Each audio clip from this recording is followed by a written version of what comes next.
Cartoon വരയ്ക്കുന്നതിന് പോലെ അതേപോലെ ഗൗരവമാണെന്ന് മനസ്സിലാക്കണം. അതിനേക്കാൾ ഗൗരവമാണ് റസൂലുള്ളാഹിനെ പറ്റി പഠിച്ചറിഞ്ഞ് അവിടുത്തെ മഹത്വം ആവോളം മനസ്സിലാക്കിയിട്ടുള്ള നമ്മൾ പോലും ആ റസൂലുള്ളാഹിയുടെ വാക്കുകൾ നമ്മൾ വലിച്ചെറിയുന്നില്ലേ? യൂത ക്രൈസ്തവരുടെ മേൽ ശാപമുണ്ടാകട്ടെ. എന്താ കാരണം? അവർ അവരുടെ അമ്പിയാക്കന്മാരുടെ ശവകുടീരങ്ങളെ, മക്ബറകളെ, ഖബറുകളെ അവർ മസ്ജിദുകളാക്കി മാറ്റി. ഒരുപാട് കണ്ടോ ശവകുടീരങ്ങളെ, അമ്പിയാക്കളുടെ ശവകുടീരങ്ങളെ കണ്ടോ, ശവകുടീരങ്ങളെ. അത് മാത്രമേ ഉപരി കൽപ്പിക്കുന്നുള്ളൂ. കണ്ടോ, ശവകുടീരങ്ങളെ, ശവകുടീരങ്ങളെ. ഇത് അപ്പുറത്ത് പറഞ്ഞ എന്ത് ഇയാൾ കേട്ടില്ലേ? അത് പറയുന്നില്ല. എന്നാ ഞാൻ എന്താ പറഞ്ഞത്? ഞാൻ മൂന്നും പറഞ്ഞിട്ടുണ്ട്. പക്ഷെ ഇയാള് ജനങ്ങളോട് പ്രത്യേകം എടുത്തു പറയാത്ത മക്ബറകളെ, ഖബറുകളെ എന്നുള്ള ഒന്ന് പ്രത്യേകം കേൾപ്പിക്കുകയാണ്. നിങ്ങളെ കേട്ടോളൂ ആ ഭാഗം. മക്ബറകളെ, ഖബറുകളെ അവർ മസ്ജിദുകളാക്കി മാറ്റി. മക്ബറകളെ, ഖബറുകളെ അവർ മസ്ജിദുകളാക്കി മാറ്റി. ഈ നിലക്കാണ് സുഹൃത്തുക്കളെ തെറ്റിദ്ധരിപ്പിക്കുന്നത്. ഞാൻ ഒരിക്കലും അങ്ങനെ പറഞ്ഞിട്ടില്ല. എന്താണ് അതിന്റെ സന്ദർഭമെന്നോ അതിന്റെ സാഹചര്യമെന്നും? ഇങ്ങനെ ജനങ്ങളെ തെറ്റിദ്ധരിപ്പിക്കുകയാണല്ലോ ഈ മനുഷ്യൻ ചെയ്യുന്നത്. എന്തൊരു സങ്കടമാണിത്! എന്തൊരു വലിയ രൂപത്തിലുള്ള അപരാധങ്ങളാണ് ഈ പറഞ്ഞുകൊണ്ട് നടക്കുന്നത്. എന്തിനാണ് മുസ്ലിയാരെ ഈ നിലക്കൊക്കെ തെറ്റിദ്ധരിപ്പിക്കുന്നത്? എന്താ പറഞ്ഞിരുന്നുള്ളത് ആളുകൾക്ക് വേഗം ഉൾക്കൊള്ളൂലേ? എത്രയോ സ്ഥലങ്ങളിൽ നമ്മൾ ഖബറുകളെ, മക്ബറകളെ എന്നല്ലേ പറയാറുള്ളത്. അവിടെ അത് പറയാനുണ്ടായ സാഹചര്യം നാം വിശദീകരിച്ചില്ലേ? അപ്പൊ സുഹൃത്തുക്കളെ, ഇതൊക്കെയും ഈ നിലക്കാണ്. ഇങ്ങനെ അള്ളാഹുവിന്റെ റസൂലിനെ, റഹ്മത്തുൽ ലിൽ ആലമീനായ നബി സല്ലല്ലാഹു അലൈഹി വസല്ലമിനെ നമ്മൾ തരം താഴ്ത്തുന്നു എന്നാണ് ഇവർ പ്രചരിപ്പിക്കുന്നത്. വാസ്തവത്തിൽ റഹ്മത്തുൽ ലിൽ ആലമീനായ അള്ളാഹുവിന്റെ റസൂലിനെ ആരാണ് തരം താഴ്ത്തിയത് എന്ന് നിങ്ങൾക്ക് കേൾക്കണോ? മഹാനായ മുഹമ്മദ് റസൂലുള്ളാഹി സല്ലല്ലാഹു അലൈഹി വസല്ലമിനെ പറ്റി ഇവർ തന്നെ എഴുതിവിട്ടത് എന്താണെന്നോ? ടി.കെ.യുടെ പരിഭാഷയിൽ നിന്ന് ഞാൻ വായിക്കട്ടെ, സംഭവം പറയട്ടെ. നബി സല്ലല്ലാഹു അലൈഹി വസല്ലം, അതാ ഞാൻ ചുരുക്കി പറയട്ടെ. പ്രവാചകൻ സല്ലല്ലാഹു അലൈഹി വസല്ലം അതാ സയ്യിദ് റളിയല്ലാഹു അൻഹു വിവാഹം കഴിച്ച ഒരു പെണ്ണാണ് സൈനബ റളിയല്ലാഹു അൻഹാ. ആ സയ്യിദും സൈനബും തമ്മിലുള്ള വിവാഹം നടക്കാൻ ചില കാരണങ്ങളുണ്ട്. അതിൽ നബി സല്ലല്ലാഹു അലൈഹി വസല്ലം ഭാഗവാക്കായിട്ടുണ്ട്. അവിടേക്കൊന്നും ഞാൻ പ്രവേശിക്കുന്നില്ല. പക്ഷേ ആ സയ്യിദ് റളിയല്ലാഹു അൻഹു വിവാഹം കഴിച്ചിട്ടുള്ള സൈനബ ബീവിയെ സംബന്ധിച്ച് മുഹമ്മദ് നബി സല്ലല്ലാഹു അലൈഹി വസല്ലമിന് പിൽക്കാലത്ത് സൈനബ റളിയല്ലാഹു തആല അൻഹയോട് സ്നേഹമുണ്ടാവുകയും പുതിയാപ്പിളയായ സയ്യിദ് ഒഴിവാക്കിയാൽ വിവാഹം ചെയ്യാമെന്നും നബി സല്ലല്ലാഹു അലൈഹി വസല്ലം ആഗ്രഹിച്ചു എന്ന് ഇവർ എഴുതി വിട്ടിട്ടില്ലേ? ഞാൻ നിങ്ങളെ കേൾപ്പിക്കട്ടെ. സൂറത്തുൽ അഹ്സാബിന്റെ അഹ്സാബിലെ ആയത്തിന്റെ വിശദീകരണത്തിൽ അതാ ടി.കെ. അബ്ദുള്ള മൗലവി അതാ തഫ്സീർ ജലാലൈനിയിലുള്ളതാണ്. തഫ്സീർ ജലാലൈനിയുടെ പരിഭാഷയാണ് ടി.കെ.യുടെ പരിഭാഷ. ഞാൻ വെറുതെ പറയുന്നതാണോ? ബ്രാക്കറ്റിൽ നമുക്ക് കാണാം അവരോടുള്ള സ്നേഹവും. ആരോട്? സൈനബ റളിയല്ലാഹു തആല അൻഹയോടുള്ള സ്നേഹവും സയ്യിദ് ഒഴിവാക്കിയാൽ വിവാഹം ചെയ്യാമെന്നതും താങ്കളുടെ മനസ്സിൽ ഗോപ്യമാക്കി. ഇത് നബി സല്ലല്ലാഹു അലൈഹി വസല്ലമിന്റെ പദവിക്ക് യോജിക്കുമോ? ഒരു സാധാരണക്കാരന്റെ പദവിക്ക് യോജിക്കുമോ? നിങ്ങൾ ആരെങ്കിലും മറ്റൊരാളുടെ ഭാര്യയെ സംബന്ധിച്ച് ആ പെണ്ണിനോട് സ്നേഹം തോന്നുകയും ആ പെണ്ണിനെ ഒന്ന് അവളുടെ ഭർത്താവ് മൊഴി ചൊല്ലിയാൽ എനിക്ക് വിവാഹം കഴിക്കാമായിരുന്നു എന്ന് ആശിക്കുകയും ചെയ്യുമോ? സാധാരണക്കാരനായ ഒരു വ്യക്തിയെ സംബന്ധിച്ചു പോലും നമുക്കത് പറയാൻ പറ്റുമോ? അതേ അവസരത്തിൽ കാരുണ്യത്തിന്റെ പ്രവാചകൻ റഹ്മത്തുൽ ലിൽ ആലമീൻ മുഹമ്മദുർ റസൂലുള്ളാഹി സ്വല്ലല്ലാഹു അലൈഹി വസല്ലമിനെ സംബന്ധിച്ച് എന്താ പറഞ്ഞത്? സയ്യിദിന്റെ ഭാര്യയോട് സ്നേഹം തോന്നിയെന്നും സയ്യിദ് ത്വലാഖ് ചൊല്ലിയാൽ തനിക്ക് വിവാഹം കഴിക്കാമായിരുന്നുവെന്നും എഴുതി വിട്ടില്ലേ? സുഹൃത്തുക്കളെ, ഇത് നബി സല്ലല്ലാഹു അലൈഹി വസല്ലമിന്റെ പദവിക്ക് യോജിക്കുന്നതാണോ? നിങ്ങൾ ചിന്തിക്കൂ, ബുദ്ധിയുള്ളവരല്ലേ? ഇതിങ്ങനെ മുജാഹിദുകൾ എഴുതിയിട്ടുണ്ടോ? ഇങ്ങനെ റസൂലുള്ളാഹിനെ പറ്റി പറയാൻ പാടുണ്ടോ? സുഹൃത്തുക്കളെ, ഇനി നിങ്ങൾ കേട്ടോ, ആർക്കാ സ്ഥാനം? നബി സല്ലല്ലാഹു അലൈഹി വസല്ലമിനെ സംബന്ധിച്ചതായി ഇവർ എഴുതുന്നത് കേട്ടോ. അതാ സിദ്ദീഖ് മൗലൂദ് എന്ന് പറയുന്നൊരു മൗലിദുണ്ട്. അബൂബക്കർ സിദ്ദീഖ് റളിയല്ലാഹു അൻഹുവിനെ പുകഴ്ത്താൻ വേണ്ടി ഉണ്ടാക്കിയ മൗലിദാണ്. അതിൽ നിന്ന് ഞാൻ പെട്ടെന്ന് വായിച്ചു പോവുകയാണ്. ഞാൻ ആ സംഭവം പറയട്ടെ. അതാ അൻസാരികളിൽപ്പെട്ട ഒരു സ്ത്രീ അവർ റസൂലുള്ളാഹി സ്വല്ലല്ലാഹു അലൈഹി വസല്ലമിന്റെ അടുക്കലേക്ക് വന്നിട്ട് പറയാണ്, നബിയേ, ഞാൻ ഇന്നലെ ഒരു സ്വപ്നം കണ്ടു. എന്താ കണ്ട സ്വപ്നമെന്നോ? അതാ എൻ്റെ വീട്ടിൻ്റെ അടുത്തുള്ള ഒരു ഈത്തപ്പന എൻ്റെ വീടിന്മേലേക്ക് മറിഞ്ഞു വീണിരിക്കുന്നു നബിയേ. അങ്ങനെ മറിയുന്നത് പോലെയാണ് ഞാൻ കണ്ടത്. എൻ്റെ ഭർത്താവാണെങ്കിൽ യാത്രയിൽ പോയിരിക്കുകയുമാണ്.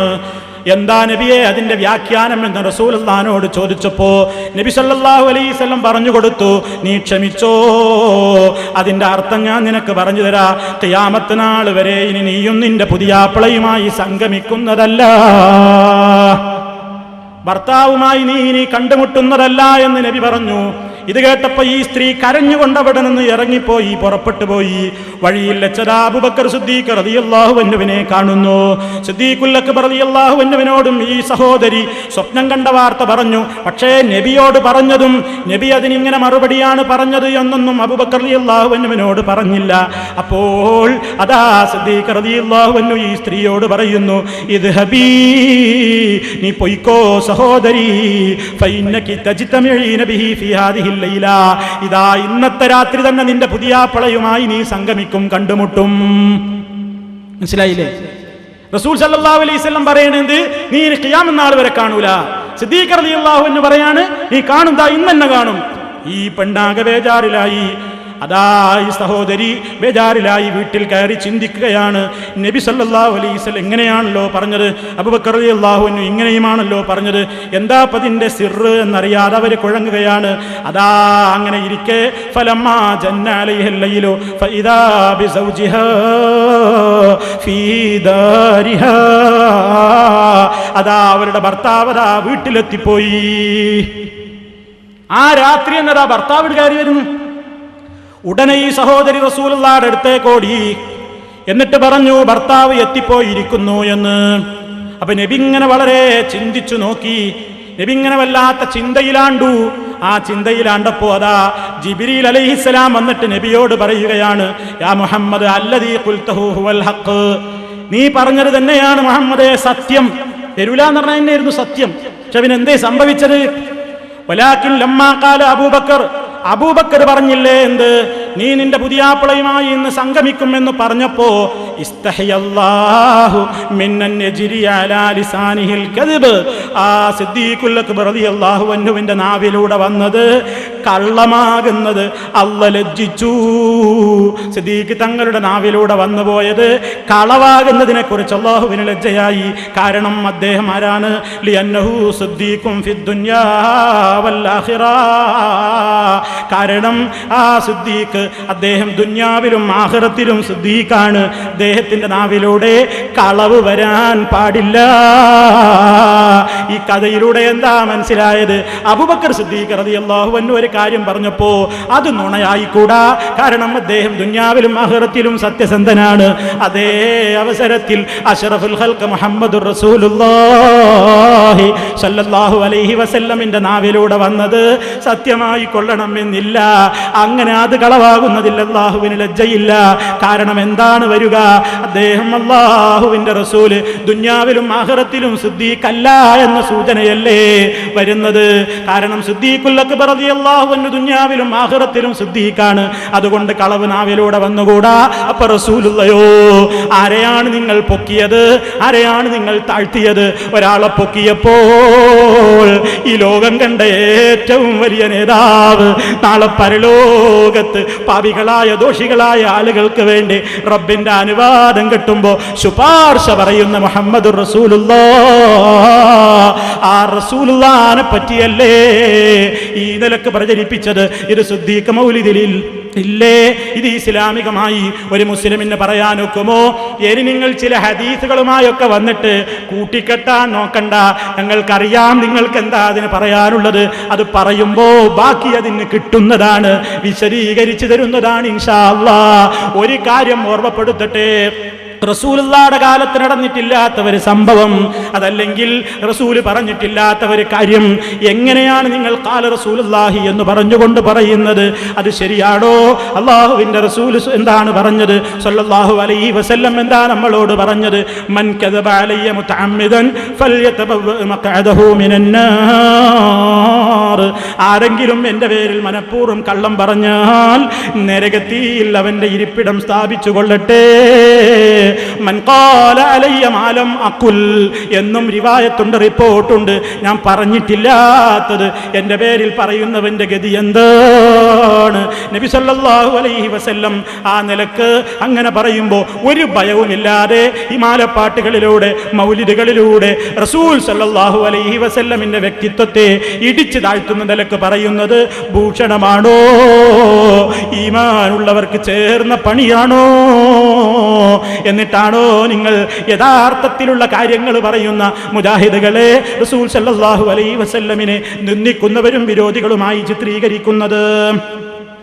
പിന്നെ മൂപ്പരിങ്ങനെ വിജയാഘോഷിക്കുകയാണ്. ഇവിടെ മൂപ്പര് വന്നിട്ട് പറയുന്നുവെന്ന്, അതാ ഇവിടെ മൗലവി വന്നിട്ട് ഏത്തമിടുകയാണ് എൻ്റെ മുമ്പിൽ. മൗലവി എൻ്റെ മുമ്പിൽ വന്നൊക്കെ സമ്മതിച്ചിരിക്കുന്നു, നിങ്ങളുടെ ഒടുക്കത്തെ വരവാണ് കേട്ടോ എന്നൊക്കെ മൂപ്പര് പറയുമ്പോഴേക്ക് പെട്ടെന്ന് ബോധം വരുന്നുണ്ട്. ഉടനെ തന്നെ പറയുന്നുണ്ട്, ഒടുക്കത്തെ വരവ് എന്ന് പറഞ്ഞാൽ ഇവിടെ ഇനി വരൂലാന്നല്ലോ, നിങ്ങൾ ആശയത്തിന്റെ ഒടുക്കമാണ് കേട്ടോ തിരുത്തി പറയുന്നുണ്ട്. അതൊക്കെ നിങ്ങൾ പറഞ്ഞോ, അതൊക്കെ സ്വയം ആശ്വസിക്കാൻ നല്ലത് തന്നെയാണ്, എനിക്കതിൽ വിരോധമൊന്നുമില്ല. അവനവനെ ആശ്വസിക്കാൻ അതൊക്കെ നല്ല വാചകങ്ങളാണ്. പക്ഷേ നിങ്ങളില്ലാത്തതെന്തിന് ഞങ്ങളുടെ പേരിൽ വെച്ച് കൊട്ടുന്നു? മൂപ്പര് പറയാണ്, നബിമാര് മുഴുവൻ തെറ്റു ചെയ്യുന്നായിരുന്നു ഇവരിവിടെ പറഞ്ഞിരുന്നത്. പക്ഷേ ഇപ്പൊ മൗലവി ഇവിടെ വന്നിട്ട് എന്ത് പറയുന്നു? എന്താ പറഞ്ഞിരുന്നു? നബിമാര് മുഴുവൻ മഅ്സൂമുകൾ തന്നെ, നബിമാർക്ക് തെറ്റ് പറ്റുന്നതല്ല എന്ന് ഹുസൈൻ സലഫി ഇവിടെ വന്നിട്ട് എൻ്റെ മുമ്പിൽ നിന്ന് ഏത്തമിടുന്നു, എൻ്റെ മുമ്പിൽ വെച്ചത് അംഗീകരിക്കുന്നു എന്ന പച്ചക്കള്ളം നമ്മൾ മുമ്പ് എതിർത്തിട്ടുണ്ടെങ്കിലല്ലേ ഇപ്പൊ അംഗീകരിച്ചു എന്ന് വരികയുള്ളൂ.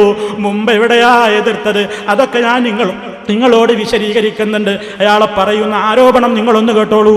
അല്ലാഹുവിന്റെ റസൂല് കുറ്റക്കാരനാണെന്ന് പറഞ്ഞ മുജാഹിദിനെ കൊണ്ട് നാദാപുരത്ത് വെച്ച് അല്ല എന്ന് സമ്മതിപ്പിച്ചു. അള്ളാഹുവിന്റെ റസൂല് കുറ്റക്കാരനാണെന്ന് പറഞ്ഞ മൗലവിനെ കൊണ്ട് നാദാപുരത്ത് വെച്ച് അല്ല എന്ന് സമ്മതിപ്പിച്ചു. എന്തൊരു സുഖമുള്ള ആരോപണം അറിയോ? ആരാ സുഹൃത്തുക്കളെ ഇവിടെ പറഞ്ഞത്? നബി സല്ലല്ലാഹു അലൈഹി വസല്ലം തെറ്റുകാരനാണെന്ന് നമ്മൾ പറഞ്ഞിട്ടുണ്ടോ? ഇയാൾക്കാകെ പറയാനുള്ളത് എന്താ? സൽസബീൽ ഉമർ മൗലവി എഴുതിയെന്നാണ്. സൽസബീൽ ഉമർ മൗലവി എന്താ എഴുതിയത്? നബി സല്ലല്ലാഹു അലൈഹി വസല്ലം 100 കണക്കിന് തെറ്റ് ചെയ്തിരുന്നു എന്നാണ് ഇവർ പ്രചരിപ്പിക്കുന്നത്. നബി ഓരോ ദിവസവും 100 കണക്കിന് തെറ്റ് ചെയ്തിരുന്നു എന്ന് കുറ്റബോധത്തോടുകൂടി നബി പറയാറുണ്ടായിരുന്നുവെന്നും അങ്ങനെ അതിനെ സംബന്ധിച്ചുള്ള പ്രയാസങ്ങളും പ്രശ്നങ്ങളും നാടൊട്ടാകെ ജനങ്ങൾ ഇങ്ങനെ കള്ളപ്രചരണങ്ങൾ നടത്തുമ്പോ ഉമർ മൗലവിയോട് തന്നെ പോയിട്ട് അൽ-ഇസ്ലാഹ് മാസികയുടെ പ്രതിനിധികൾ ഒരു ഇന്റർവ്യൂ നടത്തി. മൗലവി ജീവിച്ചിരിക്കുന്ന കാലത്ത്, മൗലവി നിങ്ങളെ സംബന്ധിച്ച് ഇങ്ങനെ പറയുന്നുണ്ടല്ലോ, എന്താണ് അതിന്റെ സത്യാവസ്ഥ? റസൂൽ സല്ലല്ലാഹു അലൈഹി വസല്ലം ദിവസേന 100 തെറ്റ് ചെയ്യുന്ന വ്യക്തിയാണെന്ന് നിങ്ങൾ പറഞ്ഞിട്ടുണ്ടോ? നിങ്ങൾ സൽസബീലിൽ അങ്ങനെ എഴുതിയിട്ടുണ്ടോ എന്ന് മൗലവി ജീവിച്ചിരിക്കുന്ന കാലത്ത് തന്നെ ഇസ്ലാഹ് മാസികയുടെ അൽ-ഇസ്ലാഹിന്റെ പ്രതിനിധികൾ പോയി ഒരു ഇന്റർവ്യൂ നടത്തിയപ്പോ മൗലവി എന്താ മറുപടി പറഞ്ഞത്? ഉമർ മൗലവിയുടെ മറുപടി അദ്ദേഹം ചോദിക്കുകയാണ്, ഞാൻ എഴുതിയ വാചകത്തെ സംബന്ധിച്ച്, അഥവാ ഉമർ മൗലവി സൽസബീലിൽ എഴുതിയ വാചകത്തെ കുറിച്ചാണ് ഈ ഇസ്ലാഹിന്റെ പ്രതിനിധി ചോദിക്കുന്നത്. ഉമർ മൗലവിയുടെ ഉത്തരം എന്താ? ഇതിലെവിടെയാണ് നബി 100 തവണ തെറ്റ് ചെയ്തുവെന്ന് ധ്വനി? മൗലവി പറയാണ്, ഞാനാ എഴുതിയതിൽ എവിടെയാണ് നബി 100 തവണ തെറ്റ് ചെയ്തുവെന്ന് ധ്വനി? പ്രവാചകന്മാർ മഅ്സൂമുകളാണ് കേട്ടോ, പ്രവാചകന്മാർ മഅ്സൂമുകളാണ്. പ്രവാചകന്മാർ തെറ്റ് ചെയ്യുമെന്ന് വിശ്വസിച്ചാൽ, മൗലവിയാ പറയുന്നത്, പ്രവാചകന്മാർ തെറ്റ് ചെയ്യുമെന്ന് വിശ്വസിച്ചാൽ അവൻ ഇസ്ലാമിൽ നിന്ന് പുറത്താണ്. ഇവിടെ അള്ളാഹുവിന് പൂർണ്ണമായും കീഴ്പ്പെടുന്നതിൽ വല്ല വീഴ്ചയും സംഭവിച്ചിട്ടുണ്ടോ എന്ന സൂക്ഷ്മതാബോധം പ്രവാചക ശ്രേഷ്ഠനായ മുഹമ്മദ് നബിയുടെ പോലും സവിശേഷതയായിരുന്നുവെന്നും അതിനാൽ അള്ളാഹുവിലേക്ക് തിരുമേനി സല്ലല്ലാഹു അലൈഹി വസല്ലം ഖേദിച്ചു മടങ്ങിയിരുന്നു എന്നുമാണ് ഞാൻ ഉദ്ദേശിച്ചത്. ചോദിച്ചത് തെറ്റ് പറ്റിയിട്ടോ കുറ്റം ചെയ്തിട്ടോ അല്ല നബി സല്ലല്ലാഹു അലൈഹി വസല്ലം അങ്ങനെ ചെയ്തത് എന്ന് എത്ര കൃത്യമായിട്ടാ മുസ്ലിയാക്കളെ മൗലവി പച്ച മലയാളത്തിലല്ലേ നിങ്ങളോട് പറഞ്ഞത്. എന്നിട്ടും നിങ്ങൾ എന്തേ ഇങ്ങനെ ഈ തെറ്റിദ്ധരിപ്പിക്കൽ തുടരുന്നത്? നിങ്ങൾക്ക് കൃത്യമായി തന്നെ മനസ്സിലാക്കിക്കൂടെ? ഇപ്പൊ പറഞ്ഞതാണോ മുമ്പേ പറഞ്ഞതാണോ? 3-ാം ക്ലാസ്സിലെ പാഠപുസ്തകത്തിൽ തന്നെ നമുക്ക് കാണാമല്ലോ. എന്ത്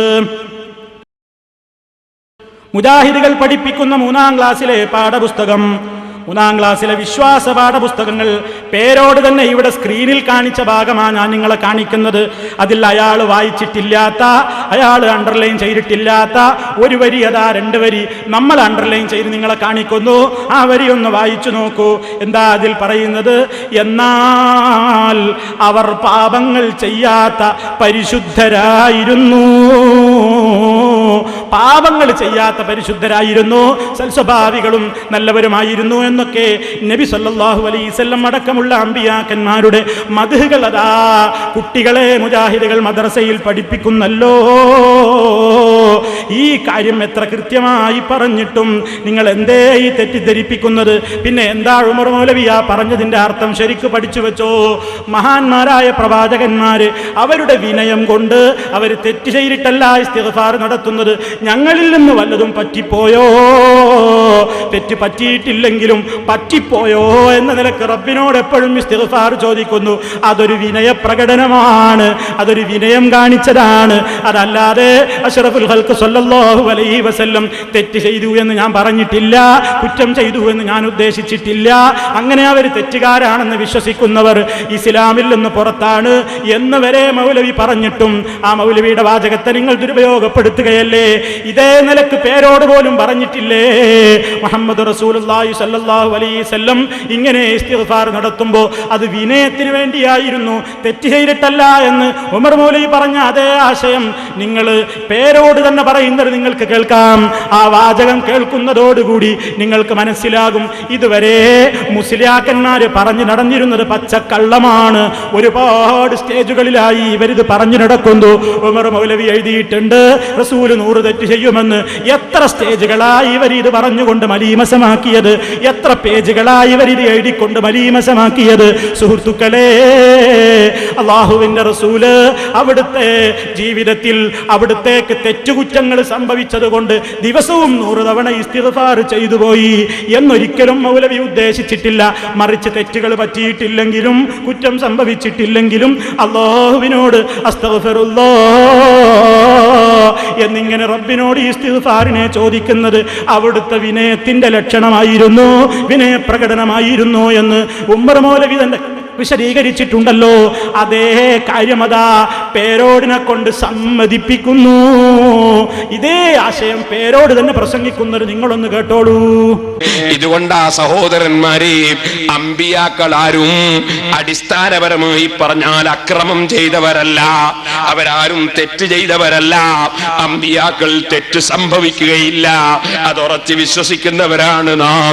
പക്ഷേ തെറ്റ് ചെയ്യാതെ തന്നെ, തെറ്റ് സംഭവിക്കാതെ തന്നെ അമ്പിയാക്കൾ പടച്ച റബ്ബിനോട് തെറ്റ് ചെയ്തു പോയി എന്ന നിലയ്ക്ക് പടച്ച റബ്ബിനോട് താളുകേട് മാപ്പപേക്ഷിക്കുന്നതാണ്.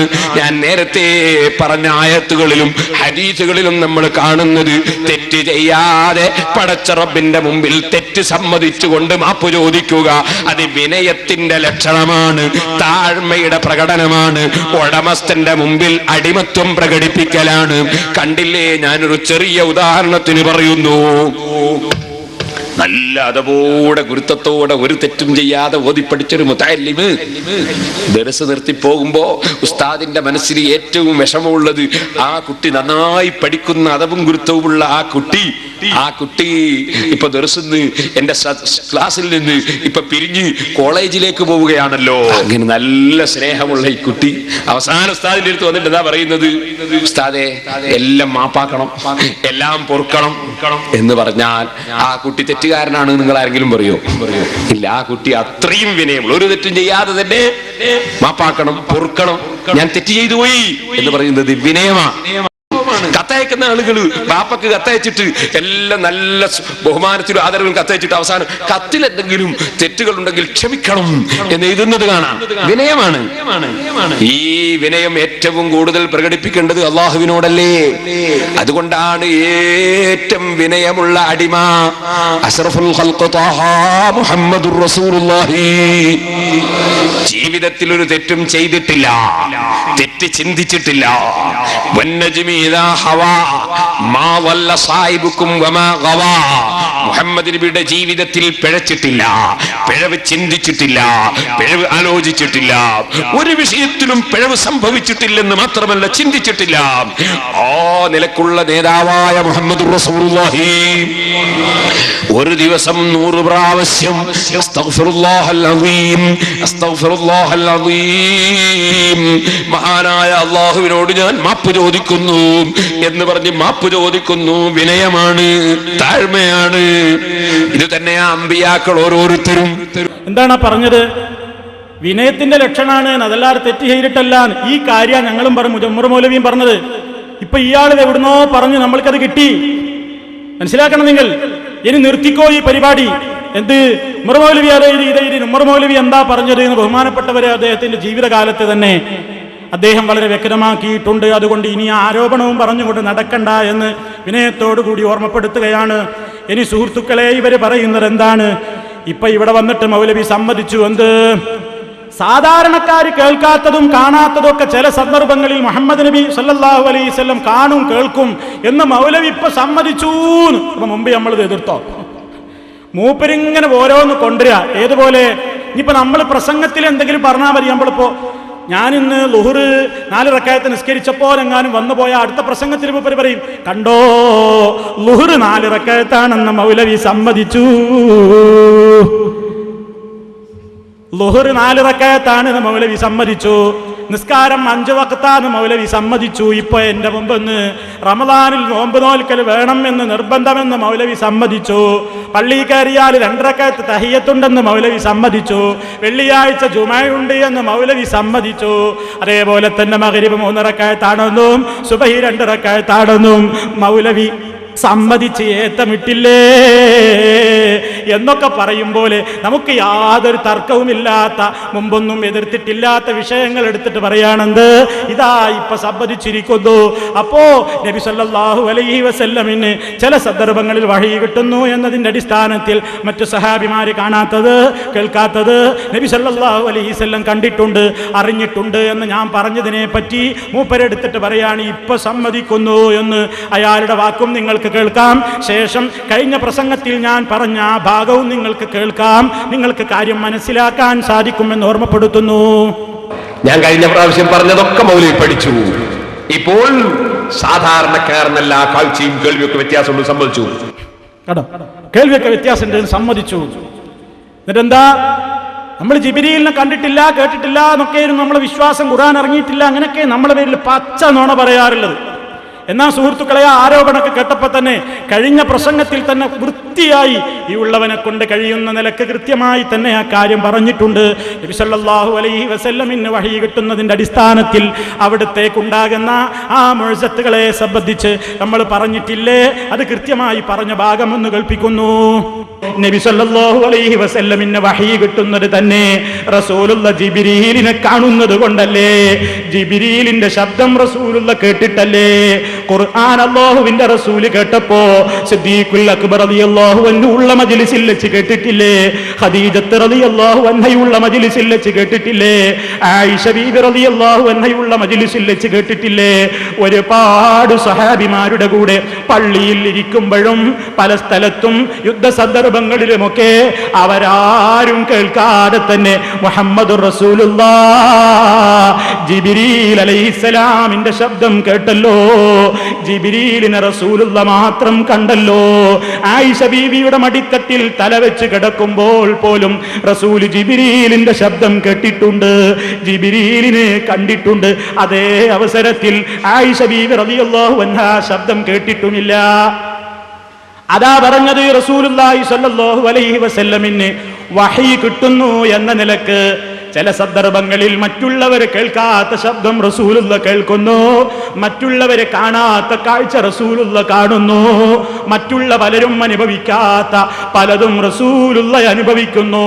നിസ്കരിക്കാൻ വേണ്ടി റസൂലുള്ള ഒരുക്ക നിന്നപ്പോ നിസ്കാരത്തിൽ തന്നെ നബി സല്ലല്ലാഹു അലൈഹി വസല്ലമ കുറച്ച് സമയത്തേക്ക് മുന്നോട്ട് നീങ്ങുന്നു.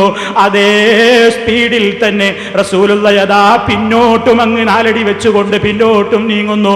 നിസ്കാരം കഴിഞ്ഞപ്പോ സഹാബത്താകെ അത്ഭുതത്തോടു കൂടി ചോദിക്കുന്നു, ഓ നബിയേ, പതിവിന് വിപരീതമായി അങ്ങ് നിസ്കരിച്ചപ്പോഴെന്തേ കുറച്ച് സമയത്തേക്കൊന്ന് മുന്നോട്ട് നടന്നതെന്തേ, കുറച്ച് കഴിഞ്ഞപ്പോഴൊന്ന് പിന്നോട്ടും നടന്നതെന്തേ, ഞങ്ങൾക്ക് മനസ്സിലായില്ലല്ലോ നബിയേ എന്ന് ചോദിച്ചപ്പോൾ അല്ലാഹുവിന്റെ റസൂല് പറയുന്നു, എനിക്ക് സ്വർഗം കാണിക്കപ്പെട്ടു, നിസ്കാരത്തിൽ എനിക്ക് സ്വർഗം കാണിക്കപ്പെട്ടു. ആ കാഴ്ച ബാക്കിൽ നിസ്കരിക്കുന്ന സഹാബിമാര് കണ്ടിട്ടില്ലല്ലോ. റസൂലുള്ള നിസ്കാരത്തിൽ സ്വർഗം കണ്ടു. ആ സ്വർഗത്തിൽ മുഅ്മിനീങ്ങൾക്ക് വേണ്ടി റബ്ബ് ഒരുക്കി തയ്യാറാക്കി വെച്ചിട്ടുള്ള ഫവാക്കിഹുകൾ അഥവാ പഴവർഗ്ഗങ്ങൾ കണ്ടപ്പോ, അതിലെ മുന്തിരിക്കുലയും അതേപോലെ തന്നെയുള്ള പഴക്കുലകൾ കണ്ടപ്പോ ഞാനൊന്ന് അതിലേക്ക് വലിക്കാൻ വേണ്ടി എൻ്റെ കൈ നീട്ടിയതാണ് സഹാബത്തെ. അത് റസൂലുള്ളാഹിയല്ലേ കണ്ടുള്ളൂ, മറ്റാരെങ്കിലും അത് കണ്ടോ? അതാ പറഞ്ഞത്, വഹി കിട്ടുന്നു എന്ന നിലക്ക് ചില സന്ദർഭങ്ങളിൽ മറ്റുള്ള സഹാബിമാരാകുന്ന മനുഷ്യന്മാര് കാണാത്ത പലതും റസൂലുള്ള കണ്ടിട്ടുണ്ട്.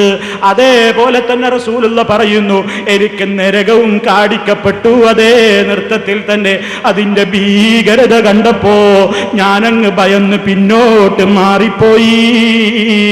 ഇത് സഹാബത്ത് കണ്ടിട്ടുണ്ടോ? ഇത് റസൂലുള്ളയല്ലേ ഈ കാഴ്ച കണ്ടത്? അത് അല്ലാഹുവിന്റെ റസൂലിന് ആ സമയത്തുള്ള ഒരു പ്രത്യേകതയാണ്. വളരെ കൃത്യമായി ഇത് കേൾപ്പിച്ചത് എന്തിനാ എന്ന് മനസ്സിലായോ? കഴിഞ്ഞ പ്രസംഗം നിങ്ങളൊക്കെ കേട്ടവരാണ്. ഒന്നുകൂടി ഈ സന്ദർഭത്തിൽ കേൾപ്പിച്ചത്. ഈ പ്രസംഗത്തിൽ ഒരുപാട് വിഷയങ്ങൾ ഇപ്പൊ ഈ ഉള്ളവൻ സൂചിപ്പിച്ചില്ലേ? ഈ പറഞ്ഞ ഏതെങ്കിലും ഒരു വിഷയം മുമ്പ് ഈ നാദാപുരത്ത് വരുന്നതിന്റെ മുമ്പ് ഈ ഉള്ളവനോ ഏതെങ്കിലും മുജാഹിദ് പണ്ഡിതന്മാരോ ഈ പ്രസംഗത്തിൽ ഈ ചൂണ്ടിക്കാണിച്ച വിഷയങ്ങളെ എവിടെയെങ്കിലും നിഷേധിച്ചിട്ടുണ്ട് എന്ന് നിങ്ങൾക്ക് തെളിയിക്കാൻ സാധിക്കുമോ? നിങ്ങൾ കളവ് ആരോപിക്കുകയല്ലേ? മുമ്പേ പറഞ്ഞത് തന്നെയാണ്, അന്ന് പറഞ്ഞതാണ് ഇന്നും പറയുന്നത്, അത് പറഞ്ഞതാണ് കൃത്യമായി തന്നെ എന്നും പറയുന്നതാണ്. പിന്നെ അപ്പോൾ പറയാത്ത ഒന്ന് ഇപ്പോൾ അംഗീകരിച്ചു, അല്ലെങ്കിൽ അന്ന് നിഷേധിച്ചത് ഇപ്പോൾ അംഗീകരിച്ചു എന്ന് പറയുന്നത് ഞങ്ങളുടെ പേരിൽ പറയുന്ന കളവാണ് കേട്ടോ. ഇനിയും നിങ്ങൾക്ക് ഇതുപോലെ കളവ് പറയാനുണ്ട്. എന്താ കളവെന്നോ? അടുത്ത കളവ് നിങ്ങൾ കേട്ടോളൂ. എന്താ പറയുന്നത്? അഷ്റഫുൽ ഖൽഖ് സല്ലല്ലാഹു അലൈഹി വസല്ലമിന്റെ അടക്കമുള്ള അമ്പിയാക്കന്മാരുടെ ഭൗതിക ശരീരം ജീർണിച്ചു പോകുന്നതല്ല, മണ്ണ് തിന്നുന്നതല്ല. കഴിഞ്ഞ പ്രസംഗത്തിൽ ഞാൻ ഇവിടെ പറഞ്ഞിരുന്നു, അന്ന് തന്നെ ഞാൻ പറഞ്ഞതാണ്, ഇത് നാദാപുരത്ത് വന്ന് നിങ്ങളുടെ മുമ്പിൽ നിന്ന് നിങ്ങളെ പേടിച്ച് സമ്മതിക്കുന്നതല്ല.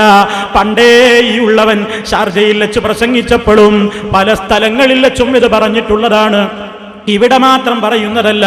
ഇയാള് പറയാണ്, ഇതുവരെ ഇവരെ എഴുതിയത് നബി സല്ലല്ലാഹു അലൈഹി വസല്ലമിന്റെ ഭൗതിക ജഡം ജീർണിച്ചു നശിക്കുമെന്നാണ്.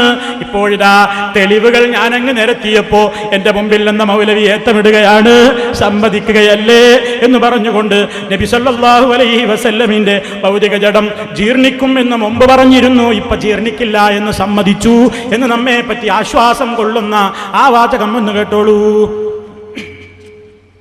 കേട്ടോ, മുഹമ്മദ് നബി സല്ലല്ലാഹു അലൈഹി ജീർണിക്കും എന്നവരെഴുതിയ അൽമനാണ്. ശേഷം മൗലവി ജീർണിക്കൂല എന്ന് ഇവർ സമ്മതിക്കുന്നത്. കഴിഞ്ഞ പ്രാവശ്യം എന്റെ പ്രസംഗം ഉണ്ടായ ഫല പറയുന്നത് കേട്ടോ, പൊളിച്ചേത്ത്.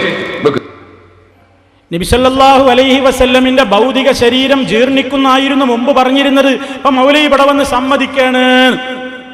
ആ സമ്മതിക്കുന്ന ഭാഗം ഏതാണ് മൂപ്പര് പറയുന്നത്? കേൾപ്പിച്ചു. അല്ലാഹുവിന്റെ റസൂലടക്കമുള്ള സകല അമ്പിയാക്കന്മാരുടെയും അവരുടെ ആ മയ്യത്തിന് പോലും അവരുടെ ഭൗതിക ശരീരത്തിന്റെ പോലും പ്രത്യേകത അല്ലാഹുവിന്റെ റസൂല് പറഞ്ഞിട്ടുണ്ട്. ഇന്നല്ലാഹ حرم على الأرض أجساد الأنبياء إن الله عز وجل قد حرم على الأرض أن تأكل أجساد الأنبياء അല്ലാഹുവിന്റെ റസൂല് വിശദീകരിച്ചു തന്നിരിക്കുന്നു. അല്ലാഹു ഭൂമിയുടെ മേൽ നിഷിദ്ധമാക്കിയിരിക്കുന്നു അമ്പിയാക്കന്മാരുടെ ഭൗതിക ശരീരത്തെ മണ്ണ് തിന്നുന്നതല്ല. ഇത് ഇപ്പോൾ പറയുന്ന ഒരു കാര്യമല്ല. നിങ്ങൾ പലപ്പോഴും ആക്ഷേപിച്ചില്ലേ, മുജാഹിദുകൾ അല്ലാഹുവിന്റെ റസൂലിന്റെ ജഡം ജീർണിച്ച് നശിച്ചു പോകുന്നതാണ്, അത് ജീർണിച്ച് അളിഞ്ഞു പോകുന്നതാണ് എന്ന വിശ്വാസക്കാരാണെന്ന് നിങ്ങൾ ഇവിടെ വെച്ച് പ്രസംഗിച്ചില്ലേ? നിങ്ങൾ അൽമനാർ മാസിക ദുർവ്യാഖ്യാനം ചെയ്തതാണ്. അല്ലാഹുവിന്റെ റസൂലിനെ സംബന്ധിച്ച് ഇപ്പോൾ പറയുന്നതല്ല. ഈ ഉള്ളവൻ തന്നെ ഷാർജയിൽ ചെന്ന ഉടനെ നടത്തിയ പരലോക വിശ്വാസം എന്ന ഒരു പ്രഭാഷണ പരിപാടി കേട്ടിട്ടുള്ള മുഴുവൻ മുസ്ലിമീങ്ങൾക്കും അറിയാം. കൊല്ലങ്ങൾക്ക് മുമ്പേ അവിടെ വെച്ച് ഈ ഹദീസ് വിശദീകരിച്ചിട്ടുണ്ട്. അല്ലാഹു അതാ ഭൂമിയോട് നിഷിദ്ധമാക്കിയിരിക്കുന്നു അമ്പിയാക്കളുടെ ജഡത്തെ, അമ്പിയാക്കളുടെ ഭൗതിക ശരീരത്തെ മണ്ണ് തിന്നുന്നതില്ലെന്ന് അല്ലാഹു അതാ ഭൂമിക്കത് നിഷിദ്ധമാക്കിയിരിക്കുന്നു എന്ന ഹദീസ് അന്നേ വിശദീകരിച്ചതാണ്. നിങ്ങൾ പറഞ്ഞു കേട്ടപ്പോ അത് പേടിച്ചിട്ട് മാറ്റി പറയുന്നതല്ല, അങ്ങനെ തന്നെയാണ് നമ്മൾ വിശ്വസിക്കുന്നത്. പക്ഷേ അല്ലാഹുവിന്റെ റസൂല് വിശദീകരിച്ചതിനപ്പുറമുള്ള ഒരു വ്യാഖ്യാനത്തിലേക്ക് പോകണ്ട. കണ്ടോ, കൃത്യമായി എന്ന് വിശദീകരിച്ചതാ. അതൊക്കെ പറഞ്ഞും പഠിപ്പിച്ചും കൊടുത്തിട്ട് മൂപ്പരിപ്പ വന്നിട്ട് പറയണത് ഞാൻ പറഞ്ഞത് ഇവിടുന്ന് സമ്മതിക്കുന്നതല്ല. പേരോടെ നിങ്ങളുടെ ഉമ്മർത്ത് വന്ന് സമ്മതിച്ചതല്ല, പണ്ടേ പറഞ്ഞതാണ്. ഞങ്ങളിതൊക്കെ പഠിച്ചുകൊണ്ട് പണ്ടേ പറഞ്ഞതാണ് എന്ന് പറഞ്ഞപ്പോ പിന്നെയും മൂപ്പര് വന്നിട്ട് അതന്നെ ആവർത്തിക്കണം. വേറെന്തെങ്കിലും പറയാൻ വേണ്ടേ? ഈ ആരോപണം തന്നെ പിന്നെയും പറയാണ്. അപ്പൊ മൂപ്പര് അവസാനം പിന്നെ തെളിവ് പറയണം. എന്താ അറിയോ, മൗലവി അങ്ങനെ പോകുന്നു വേണ്ട, അൽമനാറിൽ എഴുതിയിട്ടുണ്ട് പണ്ട്. എന്ത്, നബി സല്ലല്ലാഹു അലൈഹി വസല്ലമയുടെ മയ്യത്ത് ജീർണിച്ച് നശിച്ചു പോകുമെന്ന് അൽമനാറിൽ എഴുതിയിട്ടുണ്ട് എന്ന് മൂപ്പര് പറയുന്ന ഭാഗം കേൾക്കി നിങ്ങൾ. ശേഷം എന്താ അൽമനാറിൽ പറഞ്ഞതെന്ന് ഞാൻ കേൾപ്പിച്ചു തരാം. അൽമനാറിലുള്ളത് എന്താ? അൽമനാർ 985 സെപ്റ്റംബറിൽ വില 1.50. കേട്ടോളെ, ഖബറുകളിൽ ജീർണിച്ച ജഡങ്ങളായി മാറിയ ആ പുണ്യാളന്മാർക്ക് എങ്ങനെ മറ്റുള്ളവർക്ക് ഗുണവും ദോഷവും ചെയ്യാൻ കഴിയും? ഇങ്ങനെ റസൂലുള്ളാഹിക്കുള്ള മഹാന്മാരെ പറ്റി പറയാണ്. ഖബറുകളിൽ ജീർണിച്ച ജഡങ്ങളായി മാറിയ ആ പുണ്യാളന്മാർ ഇത് വായിച്ച് ഖബറുകളിൽ ജീർണിച്ചെന്നൊക്കെ പറഞ്ഞിട്ട് മൂപ്പര് ശേഷം നിങ്ങൾക്ക് സ്ക്രീനിലൊരു ആയത്ത് കാണുന്നില്ലേ? ആ ആയത്ത് പിന്നെ ഒരു ആയത്തൊക്കെ എന്നാണ് പറഞ്ഞിട്ട് മൂപ്പരാൻ പോവുകയാണ്. ആ ആയത്തിന്റെ അർത്ഥം വായിക്കുന്നില്ല കേട്ടോ. ആ ആയത്തിന്റെ അർത്ഥം പറയാത്തതാണ് കള്ളത്തരം. കാരണം ആ ആയത്തിൽ പറഞ്ഞ കാര്യമാണ് ഇനി മൂപ്പര് വായിക്കാൻ പോകുന്ന വാചകത്തിലേക്ക് ബാധകമായിട്ടുള്ളത്. അതുകൊണ്ട് മൂപ്പര് ആയത്തിന്റെ അർത്ഥം പറയില്ല, പിന്നെ ഒരു ആയത്തൊക്കെ പറഞ്ഞിട്ട് ശേഷം പറയാണ് എന്ന് പറഞ്ഞിട്ടാണ് വായിക്കാൻ കേട്ടോ. ശ്രദ്ധിച്ചോ. മാറിയ ആ പുണ്യാളന്മാർക്ക് എങ്ങനെ മറ്റുള്ളവർക്ക് ഗുണവും ദോഷവും ചെയ്യാൻ കഴിയും എന്നിട്ടൊരായത്തൊക്കെ കൊടുത്തിട്ട് അവസാനം പറയാണ്, നബി തിരുമേനിയുടെ റൗളാ ശരീഫിൽ വന്നു അവിടുത്തെ വിളിക്കുകയും സഹായമർപ്പിക്കുകയും അള്ളാഹുവിൽ ശുപാർശ നടത്താൻ അപേക്ഷിക്കുകയും ചെയ്യുന്നവരും ഇക്കൂട്ടത്തിൽ പെടുന്നു. അപ്പൊ ഖബറുകളിൽ ജീർണിച്ച് നശിച്ച ആ ജീർണിച്ച ജഡങ്ങളായി മാറിയ പുണ്യാളന്മാരിൽപ്പെട്ട ആളാണ് റസൂലുള്ളാഹി എന്ന് നിങ്ങൾ അൽമനാറിൽ നിങ്ങൾ പച്ചയായി എഴുതി. ഇതാ ഞാൻ ഇടമുട്ടത്തുനിന്ന് കാണിച്ചത്. ഇപ്പോൾ ഇവിടെ വന്നിട്ട് ഏത്തേടാണ് മൗലവി പറയുന്നു റസൂലുള്ളാഹിന്റെ ശരീരം ജീർണിക്കുകയില്ലെന്ന് ഹദീസിലുണ്ട്. അത് കഴിഞ്ഞ എന്റെ പ്രസംഗത്തിൽ ഞാൻ അതിന്റെ തെളിവുകൾ ഖുർആൻ ഹദീസിൽ നിന്ന് വലിച്ചങ്ങ് പറഞ്ഞപ്പോ മൗലവി ഇപ്പോൾ സമ്മതിക്കുന്നതാണ്. മുസ്ലിമീങ്ങളെ, ഇത് കളവാണ്. മുസ്ലിമീങ്ങളെ, കഴിഞ്ഞ പ്രസംഗത്തിൽ ഞാനാണ് സമ്മതിച്ചതാ. മൂപ്പര പ്രസംഗം കേട്ടിട്ട് എന്തിനാണ് ഈ കളവ് പറയുന്നത്? എന്തിനാണ് ഈ അള്ള വന്ന തൊള്ളയും നാവ് ഉപയോഗപ്പെടുത്തിയിട്ട് ഇങ്ങനെ മറ്റുള്ളവരുടെ പേരിൽ കളവ് ആരോപിക്കുന്നത്?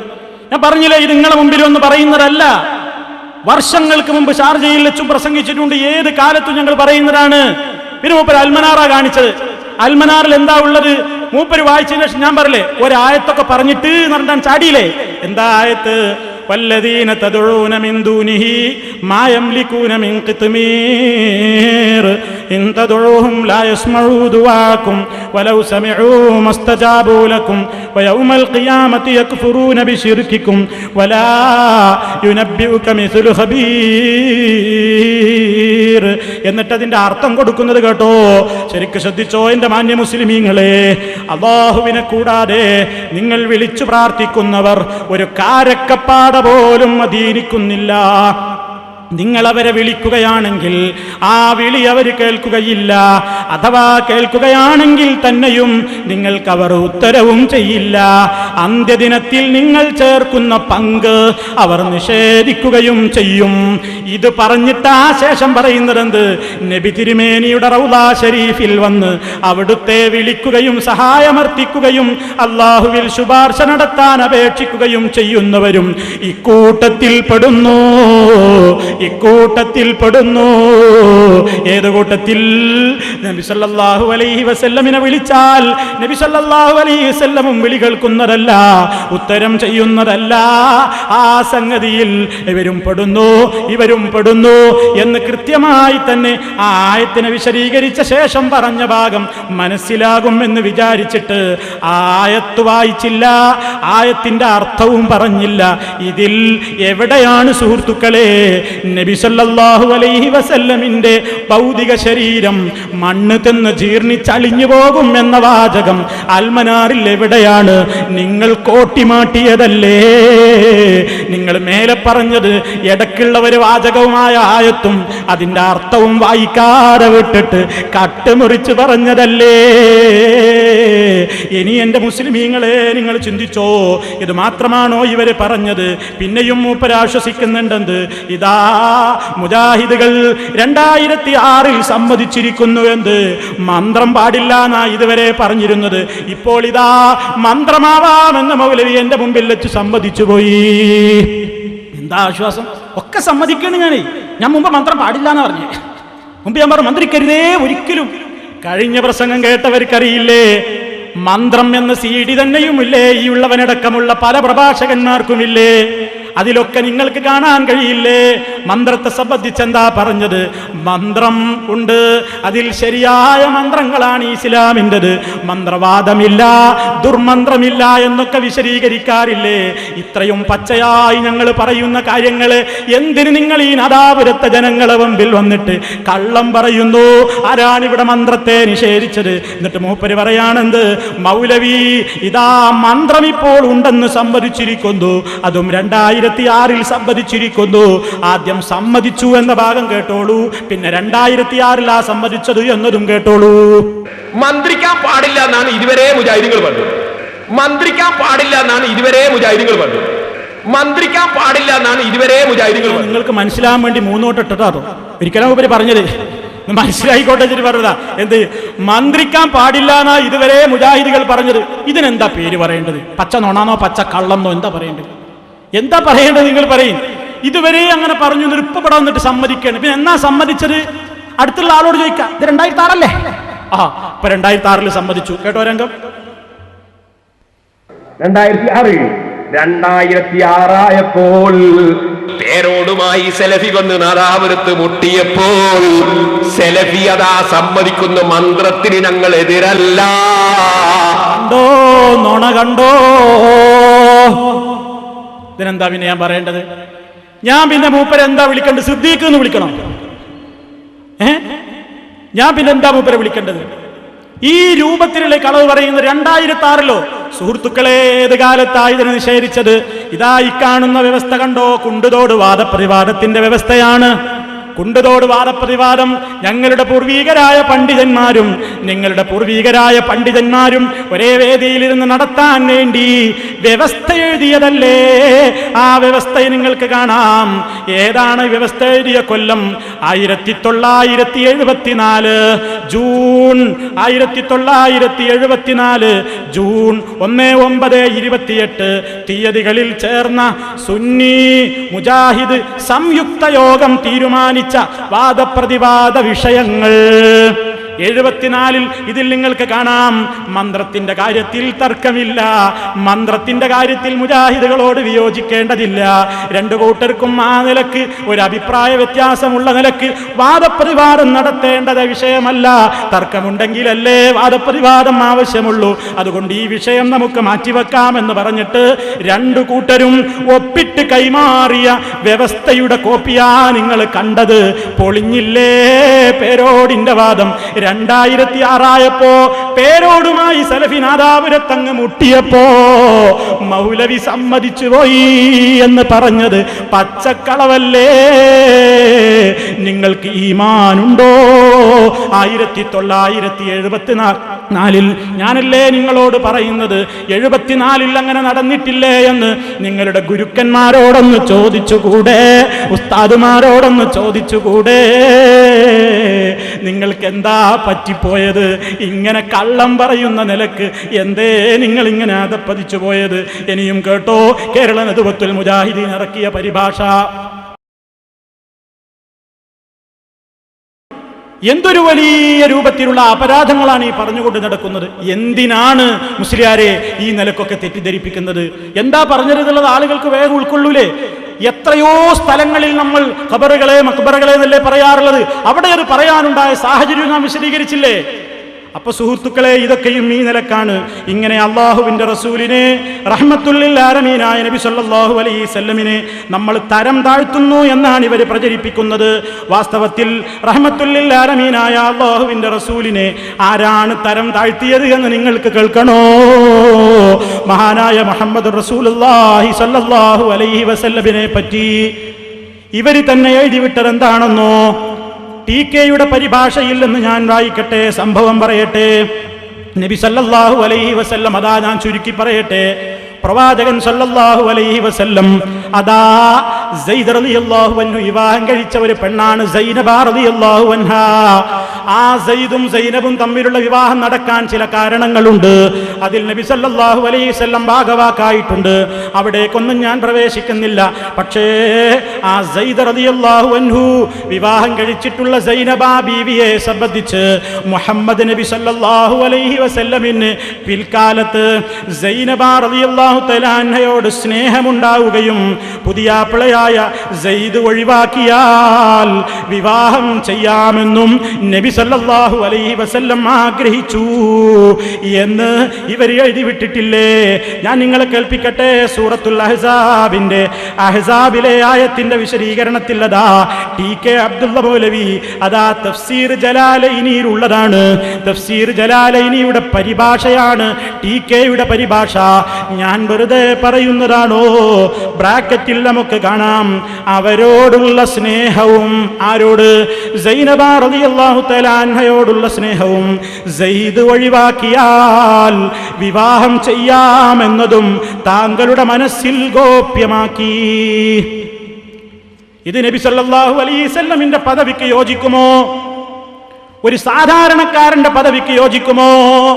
നിങ്ങൾ ആരെങ്കിലും മറ്റൊരാളുടെ ഭാര്യയെ സംബന്ധിച്ച് ആ പെണ്ണിനോട് സ്നേഹം തോന്നുകയും ആ പെണ്ണിനെ ഒന്ന് അവളുടെ ഭർത്താവ് മൊഴി ചൊല്ലിയാൽ എനിക്ക് വിവാഹം കഴിക്കാമായിരുന്നു എന്ന് ആശിക്കുകയും ചെയ്യുമോ?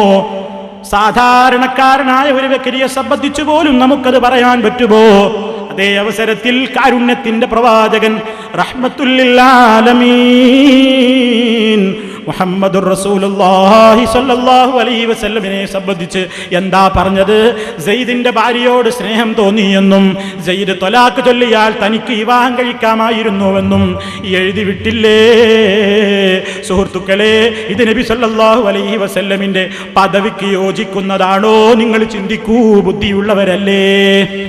ഇതിങ്ങനെ മുജാഹിദുകൾ എഴുതിയിട്ടുണ്ടോ? ഇങ്ങനെ റസൂലുള്ളാഹിനെ പറ്റി പറയാൻ പാടുണ്ടോ? സുഹൃത്തുക്കളെ, ഇനി നിങ്ങൾ കേട്ടോ.